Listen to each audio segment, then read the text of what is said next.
Hey everybody out there on YouTube, thought I'd do a little video countdown today. It's kind of unscripted, sort of impromptu, but I've kind of already got a mental idea where I'm going with this anyway, so, got to playing Skies of Arcadia a lot recently, the Legends version for the, GameCube, and, I thought, you know what, there's not a whole lot of material covering this game, like, on YouTube. It's a fairly niche fandom, so figured, why not? I'll start covering it. And I figured I'd start with kind of the villain organization, or the nation, the Valuans, which is basically the Spanish Empire equivalent, for those who have never played this game.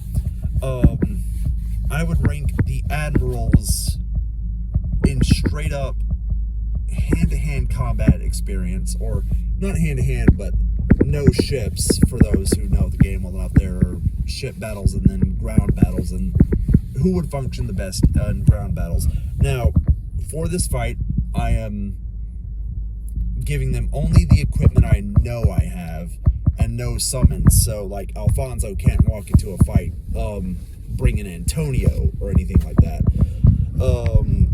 which is like kind of like a pet bull of sorts. Anyway, so I'll kind of start off rounding the bottom of the list out. I would give that to DeLoco, which is already probably going to be an unpopular opinion, but we've never seen DeLoco show anything in the form of combat prowess. He's got a lot of traps and gadgets that make it difficult to beat him. The problem is he's mostly fought in his ship, or when you're in his base, he's manipulating the base around you to his favor. But other than that, I mean, he could have something like a personal version, like gun arm that Loose Cannon Lapin uses, but we've never seen him use anything like that. And outside of that, DeLoco has shown no potential for combat prowess. Now, I will give him an edge over one of the other guys in this, is he's not cowardly, like kind of another one of the lower tier characters is, but that's not really helping his case much, because honestly, he really doesn't show any sort of strength, speed, stamina, anything of that nature. Not even much of a strategist. He's more just a beat him down with the biggest toy sort of guy. He can use a little bit of psychological warfare, to be fair, as shown with Moonstone Mountain, but once again, we're kind of putting these guys in a more or less neutral environment, too. I guess I should have mentioned that going up front. So, we're not going to have everyone fighting on DeLoco's grounds. Also, if for some reason he finds the tides are turning on him, he tends to just reject that this is reality outright and wish it a dream, which oftentimes could make the situation worse, and usually more often than not does. Oftentimes with his vice captain having to take command in an emergency situation, and ultimately that same delusional mind he has did ultimately get him killed.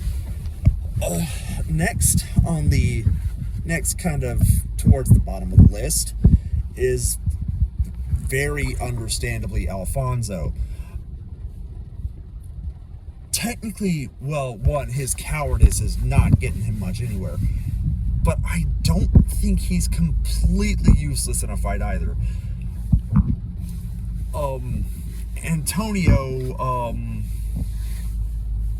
he has mentioned he has two members of a certain species, and it's actually mentioned what this species name is if you can encounter it under just the right circumstances in the Valuan Grand Fortress, for anyone who might want to put that down in the comments. But he has two of these things as pets, and he may have been in no part responsible for the taming of said beast, but to some degree it does obey orders from him. So he had to be involved in the process on some level, which means he has to be at least skilled enough physically to handle one of these things on some level or other. I still don't, once again, it's similar with DeLoco. He's never really shown anything outright, and like I said, DeLoco could be higher up here if he had some sort of machine that would help him for ground level battles, but neither of these have shown anything. And when you look at just the kind of tools of the trade they use, just based on what circumstantial evidence I have, I would have to say that if the two were pitted in a just fight with nothing else other than what we know they have in a neutral battleground with no ships whatsoever, weird as it sounds, I think Alfonso would win. Probably wrong, but we'll never know since both of them are, as far as we know, dead in the game. So far, there's no plans for a sequel. Don't ever know how that would come out. And even if so, I mean, that would be a lot of mental gymnastics to explain why any of the Valuan Admirals that didn't survive, per what we saw in the game, are alive. But, yeah. Next on the list is Blezza. And for the record, this is one of the ones where she's not necessarily weak. And actually, playing the game again, I noticed she did have some degree of hand-to-hand combat knowledge, as she did knock out Enrique. Mind you, she blindsided him, but still, no easy feat, considering Enrique was able to hang with the likes of Vice and crew, and even was ultimately able to contend with Ramirez. I don't know if we ever saw him fight Vigoro or Gaussian, but since he is an optional fourth partner for the Ramirez boss fight, and the lore kind of implies all six of them are fighting, yeah, he definitely was helping with Ramirez, at least. But ultimately, obviously Blezza's skills in espionage and some showing of hand-to-hand combat prowess, and the fact that she probably is a skilled magician is that's how she chooses to mainly prioritize her ship's weaponry. It's actually pretty bare bones, all things considered. But she's also, if you ask me, one of the best, if not the best, strategist in the Valuan Armada. Having the highest amount of deception options that would throw any first-time player off for the game. With this in mind, I think she would definitely win in a fight against the other two. But other than that, her physicality hasn't really shown to be capable of keeping up with the upper tiers of this list. And now we're kind of starting for the guys that actually have been shown to know how to fight. And rounding at the bottom of our list I would say, be Gregorio.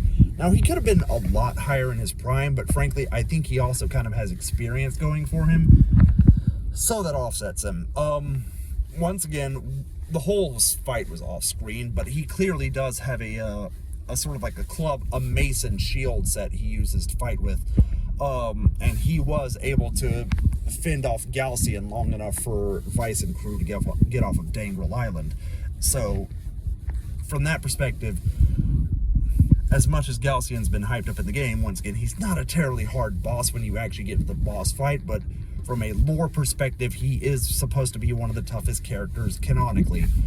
That alone speaks volumes. But speaking of people who could hang with Gaussian, next up is Vigoro. Now, this is one of the first times we actually got, okay, this is someone we've seen fight, we've fought him, and we kind of know what he's capable of. Right off the bat, Vigoro has some huge weaknesses going in. He seems to be completely incapable of magic. On top of that,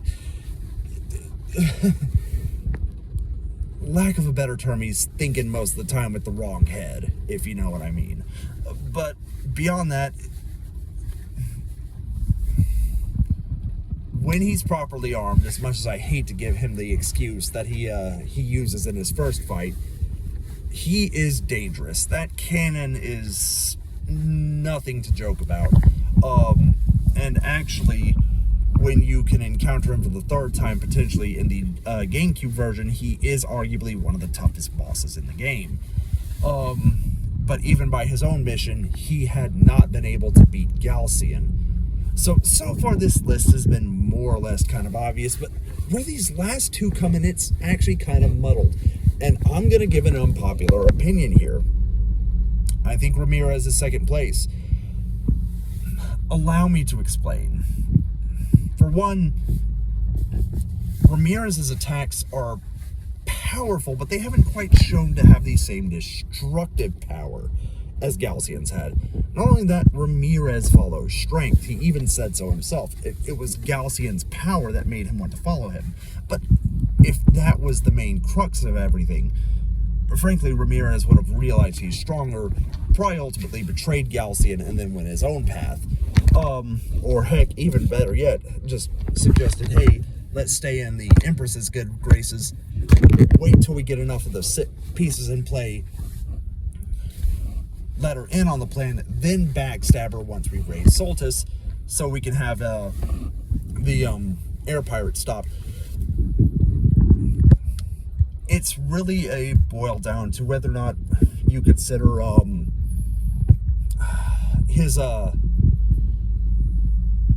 sword eclipse move to be more deadly than Terminal. And while Terminal doesn't act as deadly as the sword eclipse does in the game, it's just,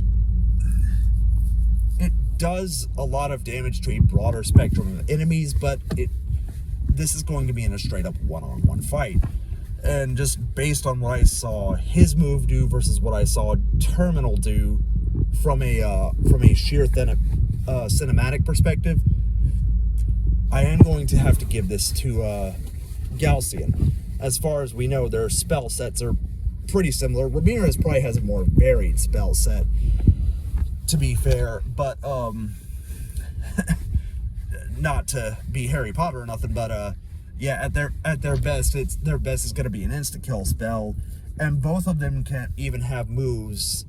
And actually, I think Gaussian has a move that he can use without any buffs that Ramirez could only use after becoming one with Zalos, if I'm not mistaken. And he can actually neutralize any beneficial things happening to anyone else. So really, he has that going for him as well.